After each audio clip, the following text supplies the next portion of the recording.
Hey guys, welcome to another video from the Parrot Bros. Now today I want to discuss what is going on with the pricing of Audi TTs because they are all over the place, and that's both Mark 1 and Mark 2. And I tell you what, when I started looking at prices, because I put my Roadster up for sale, wanted to have a quick look, see what the kind of pricing was, just because I wanted to put it out at a fair price so someone else could enjoy it because I've not been using it. And my mind was just, some of the bargains you can pick up, and there is, I tell you what, I think some of these prices and some of the way the things are laid out and marketed and things you can get for your money is unbelievable. I think probably now is the best time to buy a car, but that's a whole separate video. Let's jump into pricing. Having looked at them, there's a few things I wanted to discuss before we look at specific prices, but I'm going to be comparing Mark 1 and Mark 2s. I'll be comparing the Mark 1 225 versus a Mark 2 2-litre TFSI because they're a similar platform. Of course, we have the Quattro Sport, we have the TTS in the Mark II, but we won't go into them because their pricing is a little bit more stable. And then we'll also compare the 3.2 Mark 1 and the 3.2 Mark II, and I think you're going to be quite surprised about some of these. So pricing in the UK specifically is wild. And I have looked at, and this is comparisons between eBay and Auto Trader. We're not doing Facebook Marketplace because there's some chances on there. There is some really bad cars. And as a rule, I'm not saying that all cars on eBay and Auto Trader are good, but they tend to be a bit better because if you're going to pay 40 quid to do an ad, you've got a good intention of selling a good car, hopefully. So I'll go through some of the pros and cons before we do the pricing, and that is the pros. Fantastic cars, really built well. If cared for and looked after, good service history, will be a very good, fun, reliable car. They have some great perks, great styling, they're comfortable to drive. There's loads of reasons why you would have an Audi TT, whether that be Mark 1, Mark 2 or Mark 3. They all have their benefits. Some of the cons, I could name loads, but I've written down most owners of the Mark 1s nowadays are second cars. So you're starting to find that because in the UK specifically, obviously other countries may be similar, the pricing of everything's going up. Now this year alone, compared to this time last year in the UK, insurance on average has gone up 34%. That's a lot of wonga. And that's an average, so it can be more in certain areas. So a lot of people are having them as second cars, and now they're coming to reinsure them, and they're getting a bit of a shock. Instead of that £300, it's now £450 and more. Now, the other thing is they keep creeping the road tax up. Now, this is a little interesting fact for you if you did not already know. So on the Mark 1, 225 is £395 for the year, or £35 a month. The V6 in a Mark 1, unless it's a 2006 late registered model, which is there's only a few, is exactly the same price. So 35 quid a month, £395 as a one-off payment. Not too bad. Most sports cars with a 2-litre-ish engine are going to be sort of the same because they're capped. Under 2006, they're capped. Once you go into the Mark II realm, so 2006 onwards, the V6 or the 3.2 is £675, which is £59 a month. That's just for tax. That's not your insurance. So that is quite a big chunk, and that will actually teeter on why some of the pricing is a bit crazy. Now the 2-litre TFSI is 320 quid, so it's a little bit less a month, probably 32 quid a month. So in a Mark II, slightly better for road tax. Now pricing wise, let's start comparisons with the 225 and a 2-litre TFSI Mark II. So starting with the 225 Mark 1, they range from the cheapest on Auto Trader, which I was personally shocked about, was £1,000.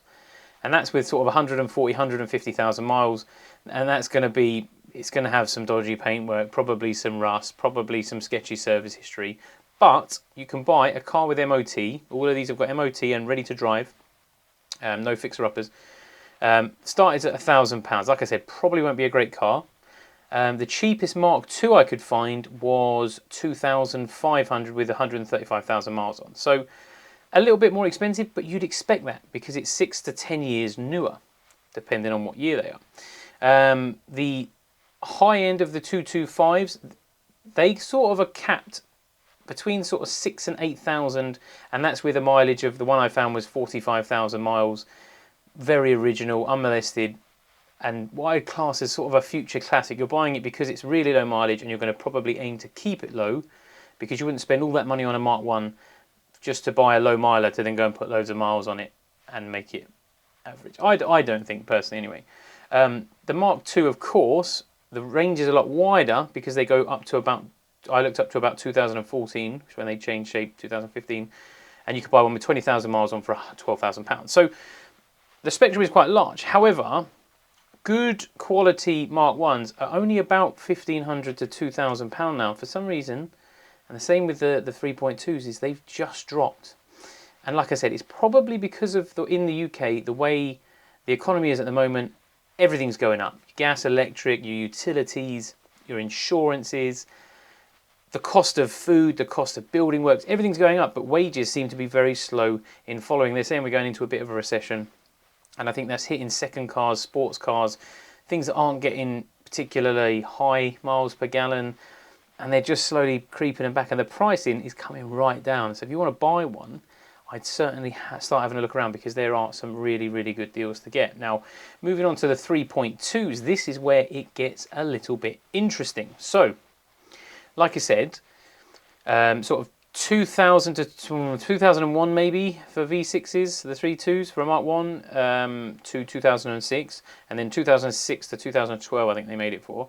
So quite a big difference. There's nearly 10 years, 12 years worth of difference. Road tax is near double.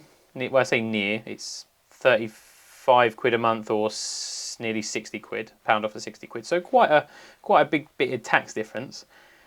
Cheapest 3.2 with no issues with chains, no issues with the DSG, anything like that. Cheapest £2.5 grand. Cheapest Mark II, £2.5 grand. That's interesting, isn't it? So you could buy a 2001, 2002 V6, or you could buy a 2007, 2008 Mark II 3.2 for the same sort of money. It's getting interesting. On the high end, some of the Mark 1s are actually up for more money. Now, of course, what they're up for versus what they actually sell for, completely different things, you should know that. There's some chances out there. But as a rule, the high end is very similar. I found a Mark 1 with 45,000 miles on for 8 grand, a couple with sort of 50, 60,000 on for 7 or 8 grand. And then on the Mark 2s, I found again, the highest, actually the most expensive one on Auto Trader, £7,000, 65,000 miles.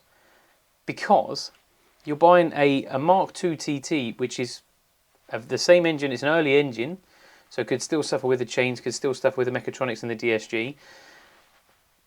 And it's the road tax is so high, but you're not buying a really sporty car. If you're going to spend 6 or 7 grand, spend £675 a year on road tax, you may look at a TTS, unless you want that noise. But then you could buy a cheaper one.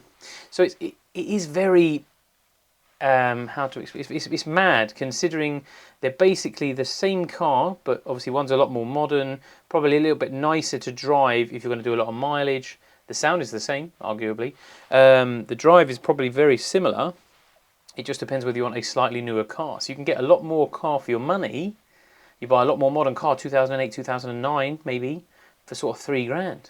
Yeah, you've got to pay a bit more road tax, but arguably the bushes won't be as worn, the braking should be a bit better, a bit more comfortable, a bit more quiet, hopefully a bit more reliable. But as a rule, 3.2s, very, very good for reliability. And I think it's mad that you can buy a Mark II for the same price as a Mark 1, even though they're maybe 6, 7 years, 8 years newer. So definitely when looking, consider it. I mean, of course, if you want a Mark 1 because of the looks, hey, there's nothing's going to change that. It is what it is.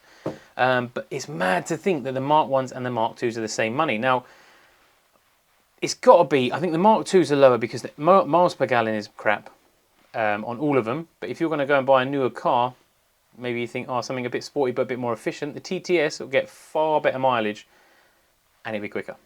So that's probably a lot into consideration. Now, what I want to know from you guys is what you think is bringing the market down at the moment. This is UK specific. Also, I also want to know if you're in a different country or a different continent, what is going on with the pricing of TTs? Because I've had people contact me in the past saying, oh, I live in Canada, the cheapest TT's $10,000, $15,000, because obviously they are rarer. So I want to know if you're in Europe, if you're in Canada, America, wherever it is you are, give me a high end and a low end, of pricing, I'd love to know, and I think everyone watching this would be really, really interested. If you're in the UK, talk to me. What do you think is going on? Do you think they're going to go any lower? Because I mean, £1,000 and £2,000 for a 225 and a V6 is dirt cheap. A £2,000 TT Mark 1 V6 3.2, you could break the car. So if you bought it, something broke, you could literally take the car to parts and get your money back, which is why I think the low end is kind of stopped on them. I don't think they're going to get any cheaper because everyone knows the scrap value. 2,200 quid, you could easily get your money back from that. Yes, you'd have to do a bit of graft, but you could. A stock 225, unless you're really scrimping at every single part, they're £500-600 cars for breakers. So unless it's got loads of fancy mods on, if you're going to buy a really nice one or modified up, you are literally paying for the value of the mods. So you could take the mods off, sell them, then you have a car that's worth not a great deal. So pricing, I think, with modified cars is very much, so if you have like really expensive wheels, bucket seats, roll cage, all those things, you literally price them up second hand, and that is how the price works. I'd love to know your feedback on this, and I just thought this was super interesting because obviously I've owned cars, and to know what mine's worth, even though I have no intention of selling it, it's always nice to know, and I'm always interested to see what you think yours is actually worth. But thanks for watching, and I'll catch you on the next one. Bye for now.